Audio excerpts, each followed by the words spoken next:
Good afternoon. Welcome to TNC Radio.live. This is the Truckers Network Radio Show. And now here's your host, Shelley Johnson. Thank you, Tom. I appreciate that. Yes, this is the Truckers Network Radio Show on TNC Radio.live, where we offer the entertainment, sports, weather, traffic, news, and information our commercial drivers want to hear. Great health and longevity are two things everyone wants to achieve. Drivers are challenged, of course, with the rigors of their work, and they can't always eat the way they should, sleep the way they should. They have a lot of unique challenges. Dr. Eric Plasker is a best-selling author of the 100-Year Lifestyle series of books. For the past 35 years, he's helped thousands of patients live a healthier and longer life with ways to avoid having to be on prescription meds. He does not believe health is dependent on luck or good genes. He shows people how to have a long and healthy life, live pain-free, without invasive surgeries or pharmaceuticals. Dr. Plasker is with us today to share his insight. Welcome, Dr. Plasker. Thank you for being with us today. Thank you so much, Shelley, and so good to be with all of our truckers out there. This will be fun and meaningful time that we spend. Well, I can't wait to learn some of your insight. I know all of our drivers are looking for that magic bullet to be healthy and live long and prosper. How do we do that? That's a big question. I think, there's a lot of ways to do that. I think the first thing that people need to realize is that whether you like it or not, want to or not, you will probably live longer than you ever thought, especially considering all of you listening just survived a pandemic.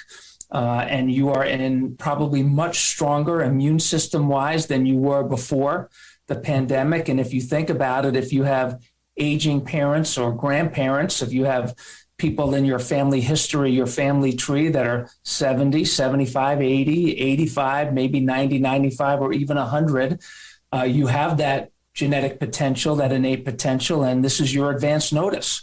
So rather than rot away, why not get there in style, learn to think about it differently, embrace your longevity, and enjoy the journey every day along the way. Mm-hmm. It's kind of interesting. Some people make it to that age, but maybe not in such great shape. And others, you wouldn't know they're like 90 or 100 years old. It's just amazing. It's really true. And what's also interesting as you bring that up is that a lot of people blame their genes or think about their genes, and they'll look at their family history and they'll say something like, my dad or my mom had a heart attack at 50, so I have heart disease that runs in my family. Or somebody that I know in my family history, maybe they had cancer or diabetes. I was traveling on a plane, not a truck, one time when the 100-Year Lifestyle first came out, and I was sitting next to a woman who was about 80 pounds overweight, and she was watching me read my book because I was preparing for a lecture that I was giving. And she said, I probably need to read that. And I said, why? And she said, well, because my mom has diabetes, my grandmother has diabetes, and diabetes runs in my family. And I said to her, I asked her actually, so let me ask you, is your mom and your grandmother, are they overweight also? And she said, yes. I said, well, then I think you really need to rethink what you're saying, because it's not that diabetes runs in your family, but it's the lifestyle that causes diabetes that runs in your family. And right. So many things, Shelley, we blame so many things on genes that have nothing to do with genes' fault. I'll give you one quick example from myself. My dad had a heart attack when he was 49. And so they told me when I was very young, and fortunately it was a mild heart attack and he got through it and he changed his life. But we were told at a very young age that, hey, Eric, you have heart disease that runs in your family. But as I started to study this and study the principles of the 100-Year Lifestyle, we realized that, it's not heart disease that runs in my family. It's smoking and overeating and high stress that runs in my family, not heart disease. So when you realize those things are under your control, it starts to get exciting, because if you change what you do and you change your choices, you literally change your life. So has conventional medicine thought incorrectly? Because I remember in college taking biogenetics, and they were saying that health conditions were either genetic or viral or environmental. Is that not entirely true? You're saying the genetics is not always really what the cause is. Well, I wouldn't even say that it's not true. I would say so much of that is false. I mean, we know through research, we know that depending on who you read, it will range anywhere from 5% genetics to 95% lifestyle to 30% genetics and 70% lifestyle. Okay. But the reality of it is that we see people all the time with all kinds of conditions that were genetic conditions that because of how they're living their life and because their bodies are adapting and they're living longer than ever. So it really is lifestyle that's the primary thing that people need to focus on, because your genes literally will turn on and off like a light switch almost. If you eat right, if you do the right things, if you keep your nervous system healthy, you take care of your spine, your nervous system, if you reduce your stress, all of those things will change the expression of your genes. It's called epigenetics, which is much more significant than the actual genetics. And all of that is under your control. So how does a driver do that? Obviously, they're subjected to stress every single day. They get used to it, but just the rigors of driving and having to deal with the idiot factor on the freeways and all of that. I'm sure that does not work in their favor. Always having to maybe be in a fight-flight type situation. Great point. And the fight-flight response, which is the stress reaction that people have, that is also under your control. You can do a lot of things to calm your body down. If you're a road rage kind of person by nature, you can just start to breathe every time you feel your nervous system kick in. And there's a great article and a great podcast that we have on 100 Year Lifestyle Podcast. It's called The Movie of You. And what I mean by that is if you watch yourself like you're watching a movie, you can literally stop yourself and change the scene of that movie of you in a split second if you have the self-awareness. So if you feel like if you're driving along and one of those idiots are doing something that is out of your control, you can control yourself by making the right driving decision, number one. And then number two, if you feel your body reacting and your nervous system reaction kicking in, because that's what that fight or flight reaction is. It is a nervous system reaction. It kicks in right away. But you can calm your body down by immediately taking a few deep breaths, and you could instantly calm your heart down. You could calm your respiration down. You could calm your blood pressure down and take charge of that instantaneously. So you catch yourself, you watch yourself like you're watching a movie, stop yourself midstream. We call it the midstream catch, and then reset your physiology through your breathing and through your relaxation techniques like we're describing here, and you will calm your body down right away. And if you gain control of that, you'll realize that, you know what? The world doesn't bother you as much because the world is probably not going to get any less crazy in the next couple of weeks, at least. Very true. And oh my goodness, it's certainly been crazy the past couple of years. And they have said that there are more people under stress and anxiety. They've been abusing substances. It's really caught people off guard, and they haven't had the coping skills with this pandemic.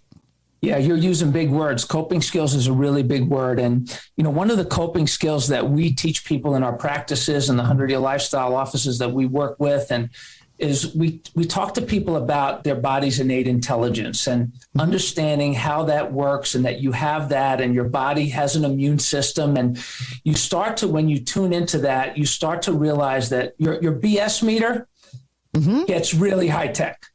And you can recognize the BS 1,000 miles away. And so for yourself, when you recognize that BS, you calm yourself down. You could speak truth to power. You could speak truth to people that are giving you a hard time, or you realize you can roll your eyes and say, you know what, this person's crazy and it ain't me. And I'm just going to take a few deep breaths and I'm going to live my best life in spite of that person. And what makes it bad is when mandates happen on you that are based on falsehoods and lies. And, that makes it a little harder. But even so, it's important for you as a driver, as a person, as a family member, as a father, as a son, as a spouse. It's important that you keep yourself as healthy as possible, because the last thing you need with all of that stress and crisis happening in the world is for you to get sick. Right. People say to me all the time, what's the one thing that you would tell me to do, Dr. Plaskern, is, take care of yourself so that you don't get sick, so that you keep yourself as healthy as possible. And if you do get sick, your body's immune system can fight it off.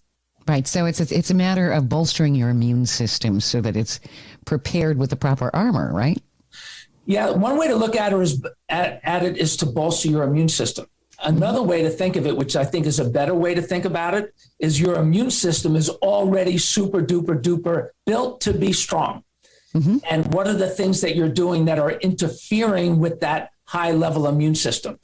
So if you think that you just need to boost it, it's like an artificial something that you're trying to add to your life. But that's why we call it the 100-year lifestyle, because when you're living a lifestyle that is healthy, your immune system is strong innately, naturally, all the time. So what are the things that are in the way of that? And we call it the interference principle, looking for those interferences that are in the way of your natural health potential, in removing those interferences and making that new, healthier way of living a part of your lifestyle. And then you're just naturally strong from an immune system and all across the board. That makes sense. In some cases, you probably can't always remove some of those obstacles, but maybe develop better skills to handle it, like you were saying, realizing, okay, this is not worth it. I'm going to pick my battles, right? True. And that's, and that's the movie of you. You watch yourself. You have to, it takes a lot of self-awareness, Shelley, to change. And we have 3 life-changing principles that we talk about in the 100-year lifestyle. The first one, we'll go through them real quick because I think they'll be helpful for people that are driving, your families. Could we possibly do that in the next segment? We have less than a minute here, so I definitely don't want to interrupt your train of thought. And I think that this is really good information that our drivers need to hear. So does that sound good? Sounds perfect. Awesome. We're talking with Dr. Eric Plasker. He's the author of the 100-Year Lifestyle Series. You're listening to the Truckers Network radio show on tncradio.live. I'm Shelley Johnson, so stay tuned. We've got more coming up with Dr. Eric Plasker. Living life on the road can be exhausting. It's not uncommon for truckers to live inside their truck more than their own home. Other than the essential clothing, hygiene, and sleeping items, here are some items every truck driver needs to make life on the road more pleasant and feel more like home. A seat cushion. Comfort is key when driving for 11 hours each day. Having a seat cushion can help with tailbone and back pain. It's also great for boosting overall mood while driving. A portable stove. Investing in a portable stove is a great way to start eating your favorite meals on the road. Eating the same fast food and gas station food gets old really quick. Before buying a portable cooker, you need to invest in a power inverter. A power inverter allows you to use your vehicle's battery to generate AC that can run many types of electrical devices. Car mount. Having a place to mount your cell phone or GPS can be extremely convenient and much safer for truck drivers. Coffee maker. There's nothing quite like a fresh cup of coffee in the morning. Staying awake and alert is crucial for truck drivers. Dash cam. A dash cam is a must-have gadget for your expensive truck. A high-quality dash cam can save you from many problems while traveling on the road. A cooler. Having a cooler on the road can save time and money. It also provides the option for truckers to eat healthier meals. For the latest in Houston traffic, weather, news, and information, don't miss the Evening Surge on tncradio.live. Welcome back to the Truckers Network radio show on tncradio.live. I'm Shelley Johnson. I'm talking with Dr. Eric Plasker. He's the author of the 100-Year Lifestyle Series. Some great insight already from Dr. Plasker. You were talking about life-changing principles before we had to go to break. I thought maybe you could elaborate on that. Sure. We have change is getting a bad rap in the world. People say, oh, it's so hard to change. And if you think that way, you're probably going to be right. But the 3 life-changing principles that we have found, because the 100-Year Lifestyle is really about change. And so the principles are simple. The first one is, we call it the magnet principle. It's change is easy. It's thinking about change that's hard. That's the first one. The second one is change comes one choice at a time. Think progress, not perfection. That's the persistence principle. And then the last one is, if you're going to make a change, make that change with your ideal 100-year lifestyle in mind, keeping a long-term vision in mind, so that we call it the compelling principle, so that that compelling nature of your desire to change keeps you off the roller coaster and keeps you focused, your eye focused on the prize instead of what you feel like you're giving up. How do people make all of these changes? Obviously, if they don't think that way, is it kind of hard to make that transition? No, easy. In fact, well, let's do an exercise right now, okay, while you're driving.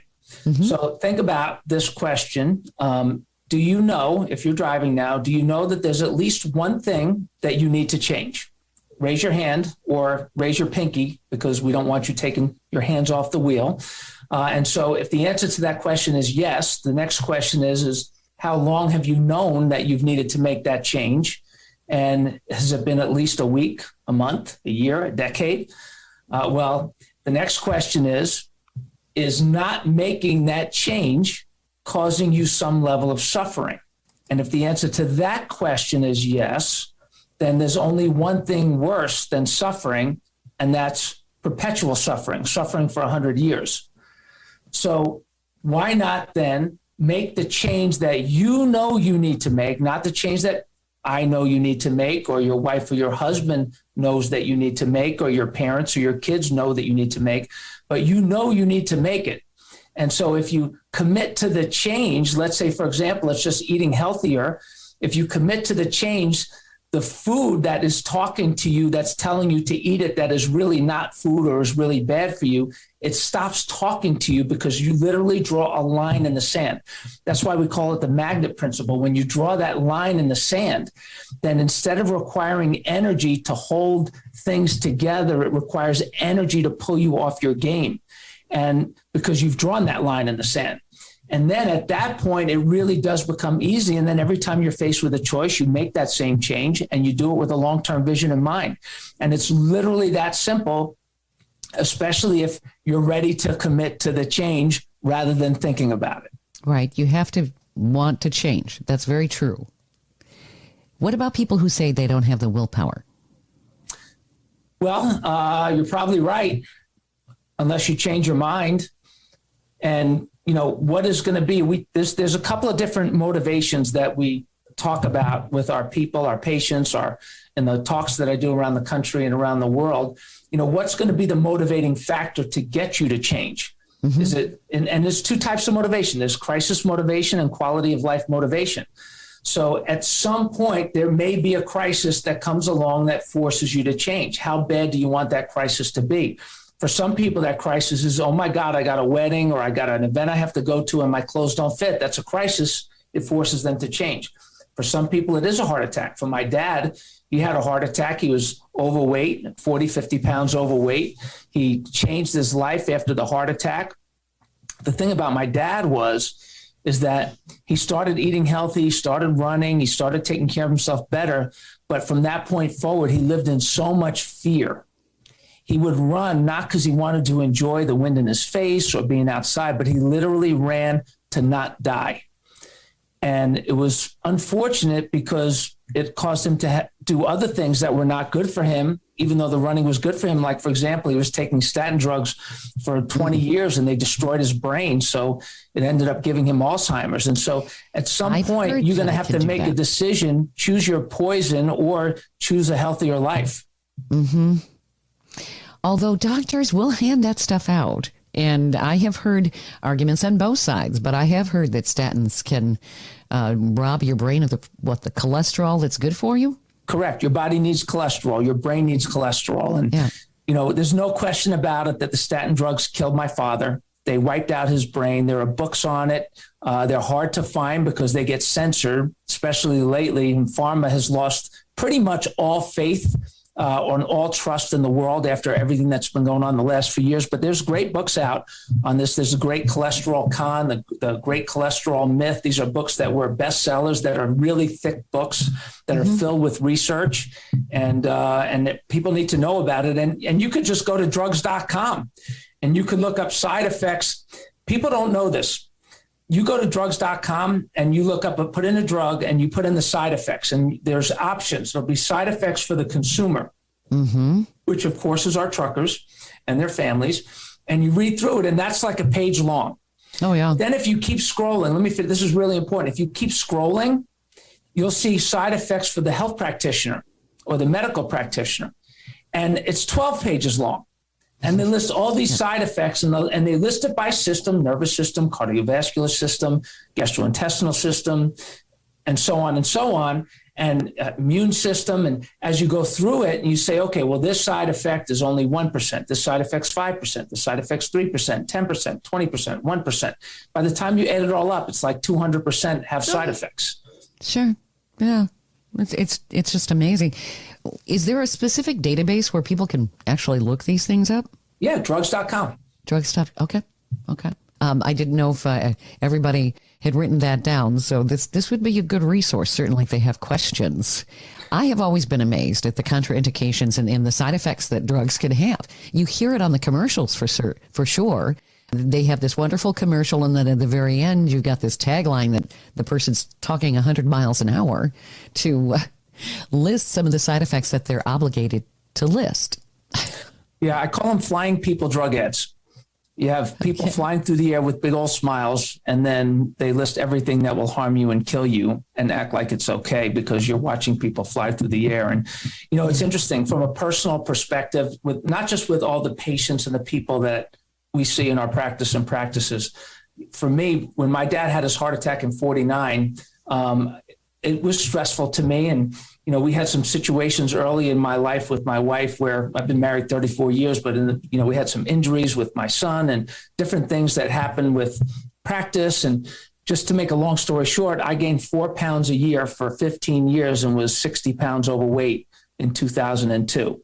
Mm-hmm. And I looked at myself one day in a video, which was my crisis motivation. And I said, wow, who is that whale in a bathing suit? And it was me. And I decided, you know what, I'm not going to lose weight. I'm going to change my life. And I made that decision. And people told me, the doctors told me that when I was younger, they said, you have heart disease that runs in your family. Mm-hmm. And I said, no. And so we talked about that a little earlier. And now I'm going to be 60 this year. I haven't taken any medication since I'm 15 years old. I'm on no medications. I eliminated the weight. I didn't lose the weight. I changed my life. Not telling anybody or asking anybody to do something that I wouldn't do or couldn't do.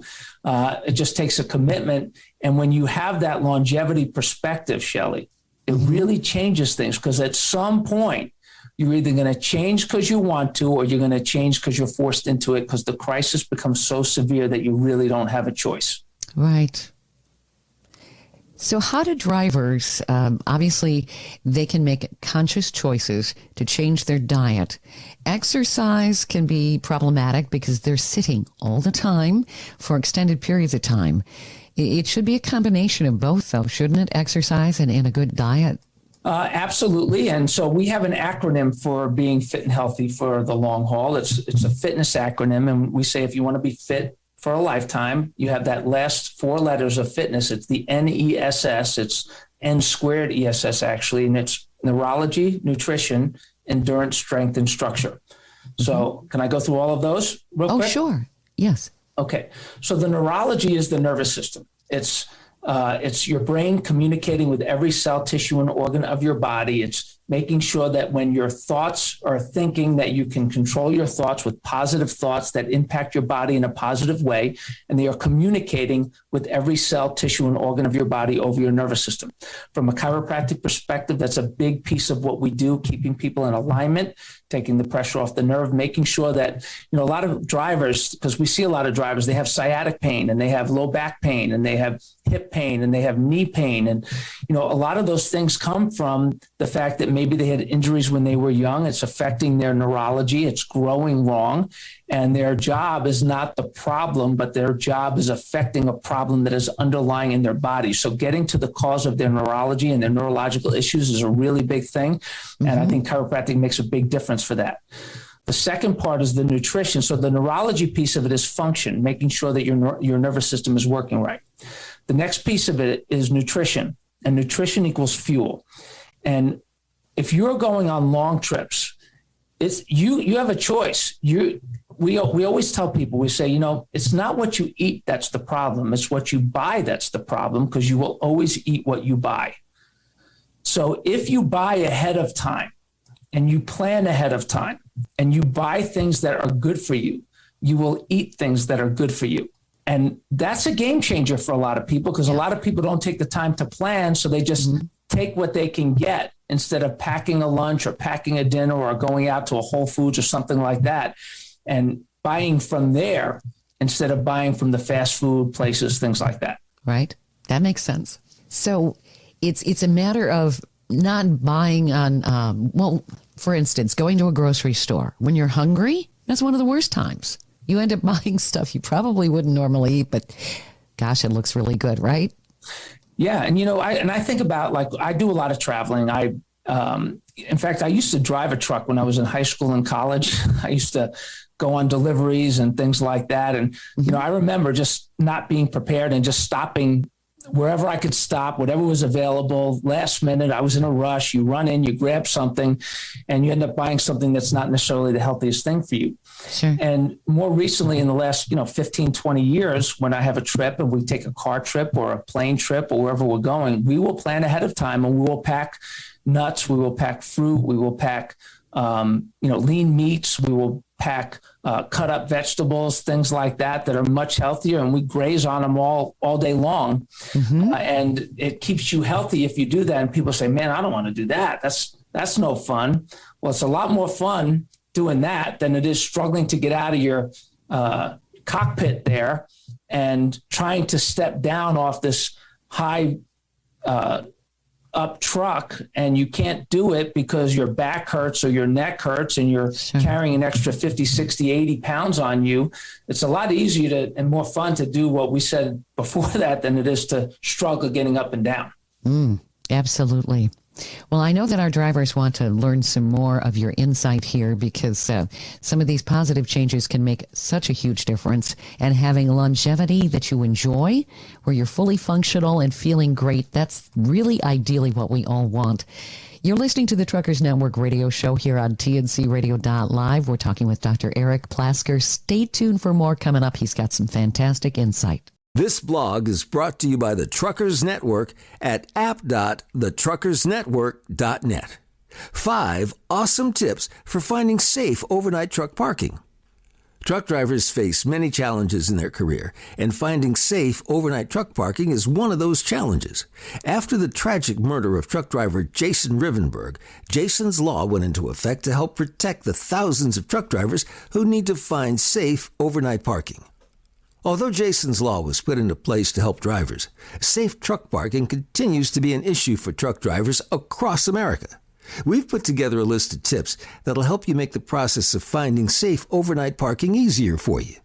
Plan your trip. Pre-planning your trip is something every truck driver should consider doing. Not only does it allow you to map out your overnight parking, but it allows you to map out where you can get fuel and food. Before you hit the road, take a look at your route. Avoid scheduling truck parking in high-crime cities or congested areas. Pro tip, download the app Truck Park. With over 200 secure locations, the Truck Park app allows drivers to schedule their overnight parking in advance, so drivers don't have to worry about driving around to find a parking spot.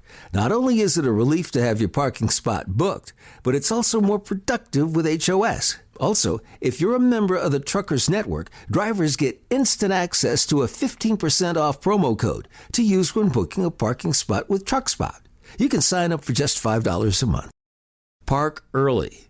If you don't choose to reserve your parking spot through Truck Park, we suggest parking early. The majority of safe parking spots will fill up quickly before it gets dark. If you can, start driving early in the morning so that when it's time to quit driving for the day, you won't find yourself fighting for a parking space. Park in a well-lit area.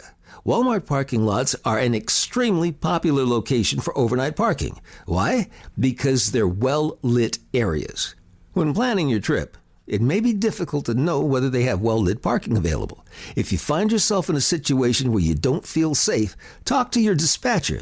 They might be able to help you find secure truck parking. Lock it up. It may seem like a no-brainer, but you'd be surprised as to how many truck drivers forget to lock up their truck and trailer for the night. So before you go to sleep for the night, make sure to lock everything. Insert a dash cam. Dash cams are a great way to provide evidence if your truck was in an accident or vandalized. It's always refreshing to know that you have an extra set of eyes on your truck.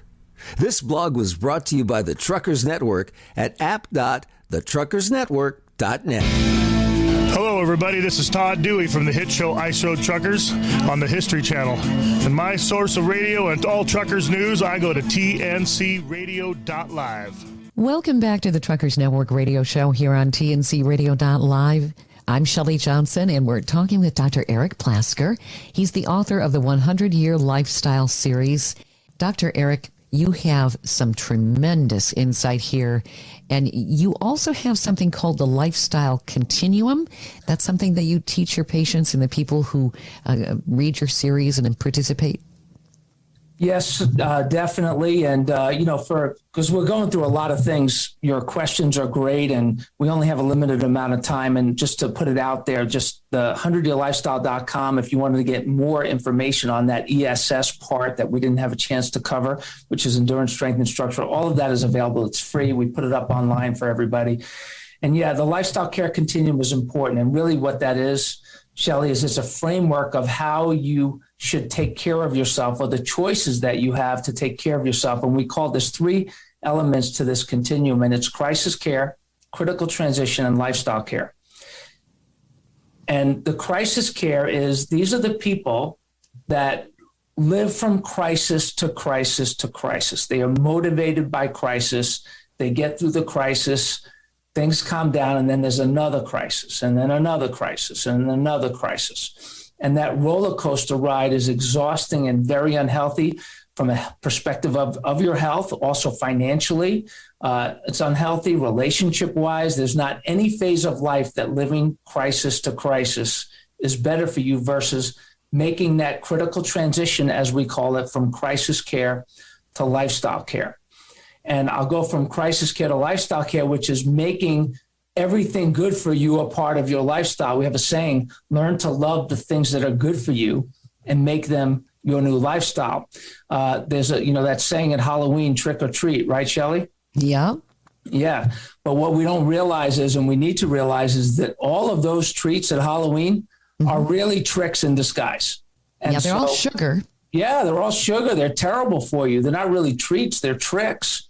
Mm-hmm. And the marketers have got us fooled. So we got to really be smart and learn to love the things that are good for us and make them our new lifestyle, but also realize that when we make these changes from being crisis oriented to lifestyle oriented, you make those changes, don't feel like you're missing out on something that you think is a treat, but it's really an addiction. And sugar is addictive. Yep. And unhealthy foods, they're addictive. So these treats that you think are really tricks, but you think they're treats, they're addictions. To have the awareness of that helps you make what we call that critical transition from crisis care to lifestyle care. Which is so necessary. And it's amazing how many people really are hooked on sugar. And it starts at a very early age. I remember my mother's theory was not to give candy, at least before the age of 5. For some reason, she thought that that's when you kind of establish some of your preferences in terms of what you eat. She limited candy. And I'm really not a big candy person because I wasn't really raised around it. Occasionally, like once or twice a year, I kind of go on a sugar binge and eat chocolate candy and that sort of thing. But I try to avoid it. So maybe is it something that even parents can establish early with their kids? No question about it. And not just to establish it, but establish it as it's the right thing to do. It's a good thing to do. It's a healthy thing to do. It's a positive thing to do. It's not that you're being deprived of something that is the greatest thing ever. You're being deprived of poison. Mm-hmm. And so thank you for depriving me of poison. And, one of our earlier podcasts that we did with one of our, it's a husband and wife team in South Carolina. They're in Fort Mill, South Carolina, Dr. Adam Coxon and his wife, Jamie. And it's a great interview because what she said in there, which really I think was very powerful, she said, you know what, people tell us all the time that we're lucky. And what their response to that is that, yeah, we may be lucky, but we're not just lucky. Mm-hmm. And my wife also has a great saying that I love, Lisa. She has a great saying because she's thin but she comes from a family of obesity where there's a lot of obesity. And people will say to her, you're lucky that you're thin. And she says, I am not lucky. She says, thin is a choice for me. And when you realize that people that are living differently, that are healthier, are making choices, they're not just lucky, they're making choices, they sacrifice, they compromise, or they don't feel like they're sacrificing and compromising because they're healthier and they like it. Mm-hmm. Well, there are people, though, that they go through a lot of different diet plans and everything, and they lose the weight, and then all of a sudden it comes right back after a period of time, and they get discouraged, and they say, this is just the way I am. How do you deal with that? Yeah, so this is a hard conversation, but it's a necessary conversation. So there are a lot of food addicts out there. Mm-hmm. There's a lot of opioid addicts out there. Mm-hmm. And there's we call it dominant energy patterns, where one of the dominant energy patterns that controls people or runs people's life, it's a destructive pattern. And these are addictions. And if you are having trouble staying consistent, you should really be honest with yourself and decide, is this just a mental weakness that I have, or do you have an addiction?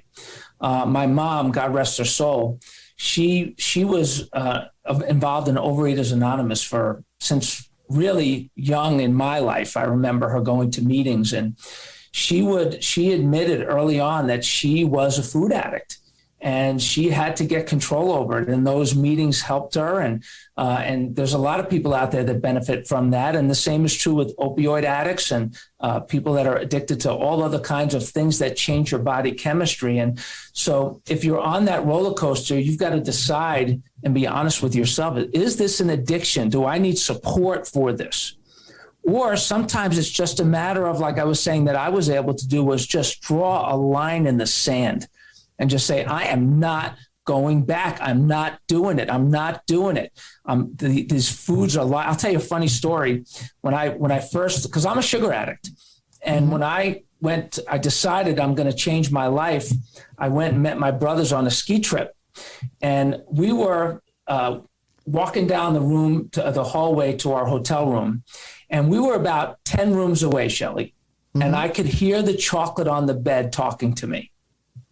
Wow. Literally, I could hear it. It was calling me. Mm-hmm. And I hadn't had chocolate in a long time. And I was like, wow, there's chocolate on my bed. And I went in the room and there was chocolate on my bed. And my brothers and I were rooming together. And I got all the chocolate. I scrunched it up. I threw it in the toilet, flushed it down the toilet. I said, that's it. I'm not doing that.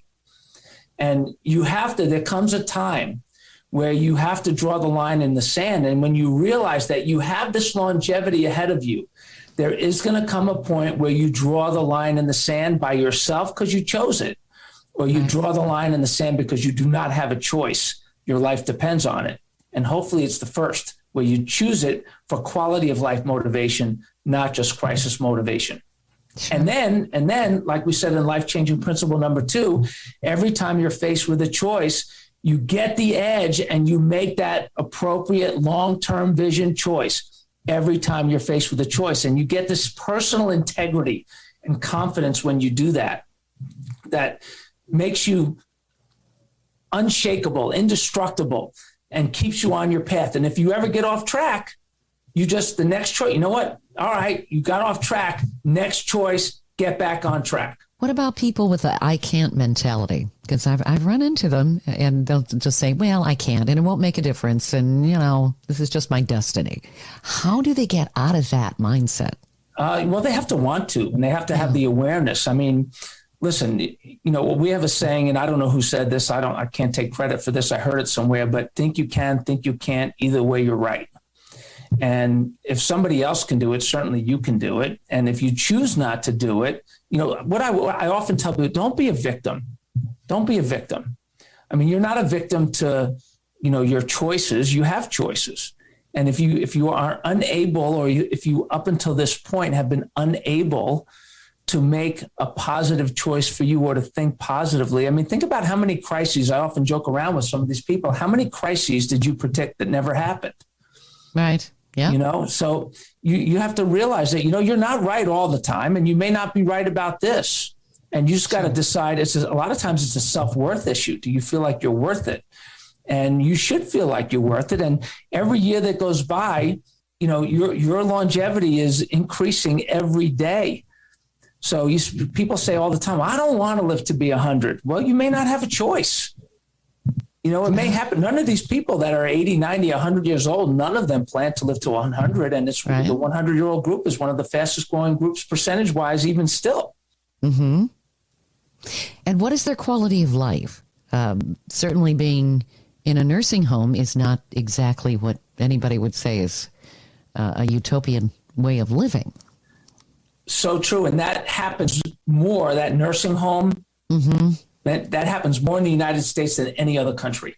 I've traveled the world, and I remember being in Iceland, and I was in Reykjavik, and they have a higher That's where my dad's family is from, Erebaki. Oh, nice. Did you visit? Haven't had a chance yet, but we have relatives there. Yep. It is beautiful. You have to go visit. And so we're walking around Reykjavik, which is the main city in Iceland. And I said to Lisa, I said, you know what, I got to walk around I'll be right back. And I just started walking around all over the place. And I was looking for two things because, I talk about these longevity all the time. And I knew Iceland had a higher life expectancy than the United States, which, by the way, the United States is atrocious. We have the unhealthiest, worst life expectancies, one of the worst out of any industrialized nation. So, but I'm in Iceland, and I went, she says, where are you going? I said, I haven't seen one drugstore, and I haven't seen an assisted living center. And here we are in the main city in Iceland. And, one thing leads to the other. We have 5% of the world's populations. We take more than 50% of the world's drugs. And we're a drug culture, and it has not been good for us short-term or long-term. Mm-hmm. And so it is a ticket to, Stephen Covey, I don't know if you know who that is. He wrote the book, 7 Habits of Highly Effective People. I've heard the title. Yeah. Yes. It's one of the top selling books of all time. And his a very interesting quote that he says in there. He says, some people climb the ladder of success only to get to the top and realize when they get to the top that the ladder was leaning against the wrong wall. And he also said that every step you take in the wrong direction or up the wrong ladder, every step you take gets you to the wrong place faster, which is totally appropriate for anybody that's any trucker that's driving on the road. If you go faster in the wrong direction, you just get further away from where you need to be. Right. And so, we have an entire healthcare system with the ladder leaning against the wrong wall. We have a crisis care system. We talked about the continuum. We need a lifestyle care system. I think that's what the 100-year lifestyle, why it continues to grow in popularity and people are embracing it. And I started writing about this in 2007. Here we are in 2022, and it's stronger than ever. Mm-hmm. And because the public is waking up to the reality that, we cannot trust pharma. We cannot trust pharma. You got to watch it. If you get a chance on Hulu, Dope Sick, the docudrama Dope Sick. It's about the opioid crisis and Purdue Pharma. Right. It literally lays out the pharma playbook. We cannot trust pharma. It's terrible. And so we need to live differently. We need to do it the 100-year lifestyle way. Makes sense. I'm kind of curious, when you were in Iceland, did you ask people, why don't you have assisted living centers and why don't you have that many pharmacies? Did they have any answers? Yeah, people are working in the fields and they're working in the yard and they're living with their families or they're living, close by and they're active. They're not retiring. They're involved. Retirement is an outdated concept. Retirement was designed you live 65, you retire for a couple of years and then you die. But people didn't die when science said they were supposed to. They kept living. And so now where you think you're supposed to be retired for a handful of years, people are retiring at 65 or 70 and then living another 2-3 decades. So they run out of money. They don't have a purpose. They don't have a vision. So, and then you look like Clint Eastwood still making movies at 90 and Betty White was making movies till 90 and politicians that are working in their 80s and 90s and CEOs running professional sports teams in their 80s. And, doing more than ever. I'll tell you, an interesting study just came out. It was in the New England Journal of Medicine. And I'm going to quiz you on this, Shelley. You ready? Okay.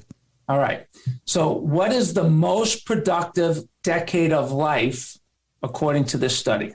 Most productive decade?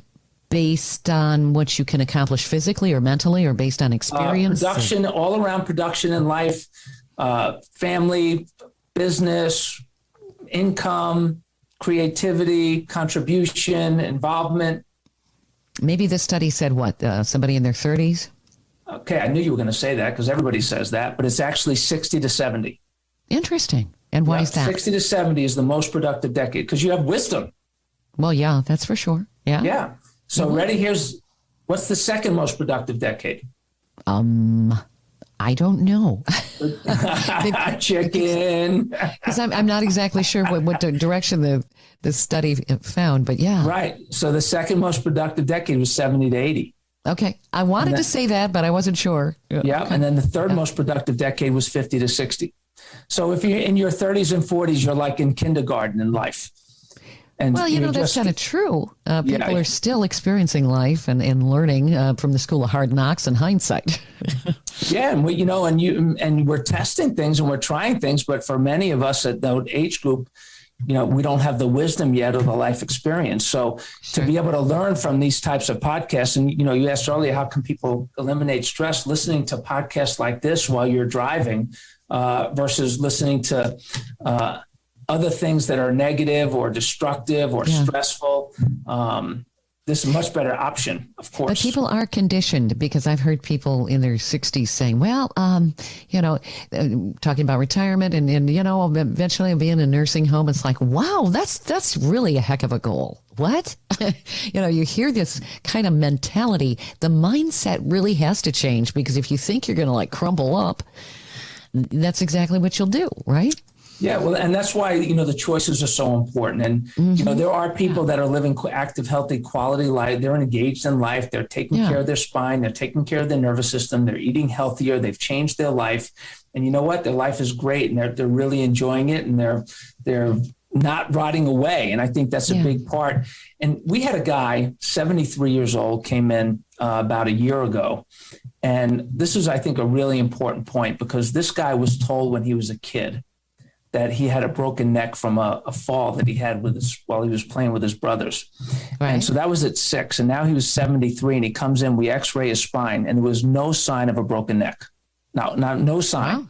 Okay. And so this is such an important point.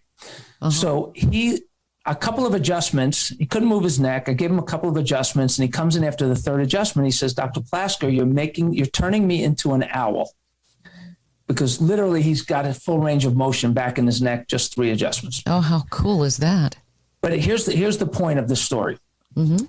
For 66 years, from the age of 7 or 6 to 73, so for 67 years, he did not do anything that would have been fun or that he could have done at the risk of becoming paralyzed because he was told he had a broken neck. Now, we showed this x-ray to x-ray specialists. I've shown it in front of audiences of hundreds of doctors over and over again. And I always ask the doctor, say, so do you see the broken neck? And nobody could see the broken neck. This guy never had a broken neck. So he was misdiagnosed. Yes. So he was told he had a broken neck. So here's my point. You ready? He lived his whole life, his whole adult life, based on a faulty premise. Yeah. And fear. Wow. And fear. And so the faulty premise is that you're going to rot away. That's your destiny. And we have to blame our age. I don't want to live that long because, I'm going to rot away. I'm going to be a burden. And none of that is true. We have a complete skewed view of longevity. And we can change our thinking and it changes our life. And I've heard people say, oh, well, over the age of 70, your brain starts to degenerate and this and that and the other thing. It's like, okay. And I've never bought into any of those theories. Of course, I've had relatives that were decades older than that, and you wouldn't know it. It's like, really? Okay. So you don't necessarily lose all your faculties and all your teeth at a certain age. It's, mindset. It's huge. And, mindset followed by action steps. I love it. We have to go to break here, Dr. Plasker. Your insight is just terrific. We're talking with Dr. Eric Plasker. He's the author of the 100-Year Lifestyle Series. This is the Truckers Network radio show on tncradio.live. I'm Shelley Johnson, your host. Stay tuned for more because he's got some great insight coming up. This blog on tncradio.live is brought to you by the Truckers Network at app.thetruckersnetwork.net. 5 best scenic drives for truck drivers. One of the many benefits of being a truck driver is traveling the beautiful United States. Truck drivers spend their life on the road. Although they may get tired of driving, There's still routes and attractions most look forward to seeing. Whether it be cruising down the coast of California, driving in the Smoky Mountains, or passing through the Arizona desert, truck drivers all have their personal favorites. Here are the 5 most beautiful scenic drives rated by truck drivers. Pacific Coast Highway. The Pacific Coast in California, also called Highway 1, is one of the most iconic scenic drives in the United States. Driving along the Pacific Coast reminds you of a movie or TV show. It's about 650 miles long and runs from Capistrano Beach in Orange County to Leggett in northern Mendocino. San Juan Skyway.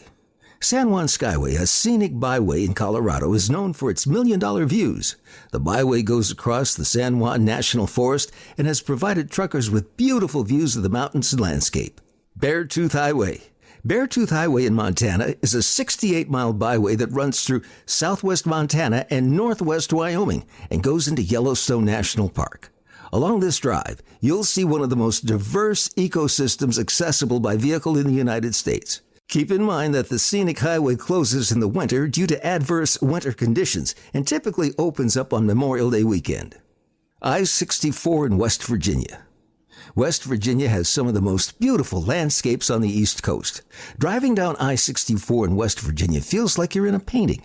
If you have time to stop along your truck route, check out Tamarack, located just off I-64 in Beckley, West Virginia. Tamarack is a unique culture center with art from local artisans and delicious food. If you want the full Appalachian experience, check out Tamarack. Utah's Route 12. Utah's Route 12 is one of the most scenic routes in the United States. It's often called the All-American Road. Also, there are 2 national parks at each end of the road, Bryce Canyon and Capitol Reef, and many other unique scenic views. This info blog was brought to you by the Truckers Network at app.thetruckersnetwork.net. Join Tom Kelly and the rest of the team each day on the Morning Grind. Then stay tuned for an encore presentation of last night's Landline Now. Weekdays on TNCRadio.live. Welcome back to the Truckers Network radio show here on TNCRadio.live. I'm Shelley Johnson, and we're talking with Dr. Eric Plasker. He's the author of the 100-Year Lifestyle Series. Dr. Plasker, I love your insight. We only have a couple of minutes before we go to the top of the hour.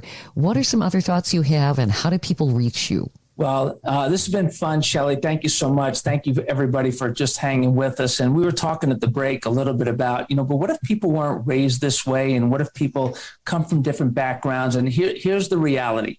None of that matters today. Mm-hmm. You get to a point, everybody gets to a point where you realize that you can't blame your mom anymore. You can't blame your dad anymore. You can't blame your cousins anymore. You can't blame your city, your town, your hair, your anything anymore. You're at a point where you realize I'm a grown up now and I can make a choice. Mm-hmm. And one choice at a time, you do it in line with what you know is the right thing for you. You make those changes that we talked about at the beginning. You know what they are. You make those changes, you move in that direction, one choice at a time, you build momentum. And then as you build momentum, things become great. And as things become great, you grow humble. Then you start to give back and you start to realize, you know what? I got a really good life because I chose to make some changes, and everybody listening can do it. That makes sense. Perspective, mindset. And you've got such a tremendous mindset. And I think that that could keep people on track so that they can make positive changes. Where do people find your information? The best central place is 100yearlifestyle.com, the number 100 yearlifestyle.com. And if you go there today, within the next couple of weeks, it's going to be a completely new rebuilt site. So go today and get some of that information, and then keep going back because it's going to be a massive upgrade in the next few weeks. And dig into the articles, dig into the podcasts. If you like this, our podcast can take you on a journey of this. If you start from number 1 or pick any one you want to that speaks to you, but let it take you on a journey to enjoy your sensational century. I think you'll like it a lot.